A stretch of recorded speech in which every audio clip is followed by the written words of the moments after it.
നമ്മൾ അമ്മമാരാണ് ഈ പിള്ളേരെ വഷളാക്കുന്നതെന്ന് പറയുന്നത് എത്ര കറക്റ്റാന്നുള്ള കാര്യം എനിക്ക് ഇന്ന് മനസ്സിലായി. 3 വയസ്സായ ഉടനെ അംഗനവാടി വിടണം, അത് കഴിഞ്ഞിട്ട് എനിക്ക് എന്തെങ്കിലും പഠിക്കാൻ പോകണം എന്നൊക്കെ പറഞ്ഞ് ഭയങ്കര പ്ലാനിങ്ങിലായിരുന്നു ഞാൻ.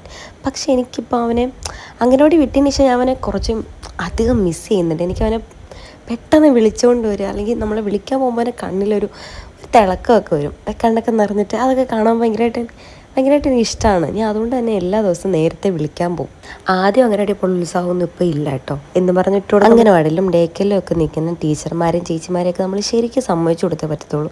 കാരണം 1-2 കുട്ടികൾ വീട്ടിലുണ്ടെങ്കിൽ അവരെ നോക്കുന്ന പാട് അത്രത്തോളം ഉണ്ട്. അപ്പോൾ ഈ ഫുൾ ടൈം അവരെ ഈ രാവിലെ 10 തൊട്ടിട്ട് 3 മണി 3:30 വരെ അവരെ തന്നെ നോക്കി അവർക്ക് വേണ്ടി ഫുഡ് ഉണ്ടാക്കി. അത് നമ്മുടെ അംഗനവാടിയിലാണെങ്കിൽ 17 പിള്ളേരുണ്ട്.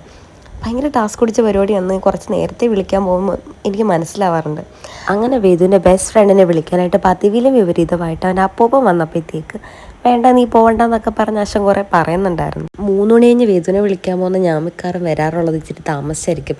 കാരണം എല്ലാവരോടും ഒക്കെ സംസാരിച്ച് അന്നത്തെ കാര്യം ഫുള്ള് ബ്ലാ എന്തൊക്കെയോ കുറേ കിടന്ന് പറയും. എല്ലാം പറഞ്ഞ് നമ്മൾ വീട്ടിലെത്തുമ്പോഴത്തേക്കും ഒരു സമയമാവും. അംഗനവാടിയിൽ നിന്ന് വന്ന് ബാഗ് ഒരിടത്ത് വെക്കണം, ചെരുപ്പ് ഒരിടത്ത് വെക്കണം, അങ്ങനെയൊക്കെ പറഞ്ഞ് ആദ്യം തൊട്ടേ പഠിപ്പിക്കണമെന്നുണ്ട്. ബട്ട് ഞാനങ്ങനെ അല്ല, അത് വേറെ സത്യം. എന്ന് വിചാരിച്ച് അവനെ അങ്ങനെ വിടാൻ പറ്റുമല്ലോ. അവനെങ്കിലും നല്ല കുട്ടിയായിട്ട് വളരട്ടെ.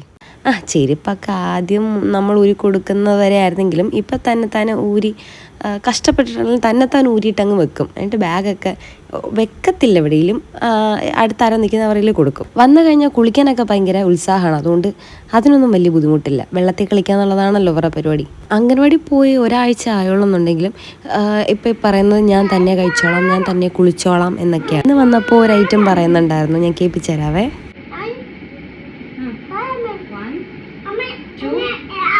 Okay, 1, 2, 3.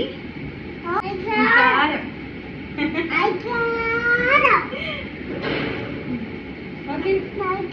And Dada.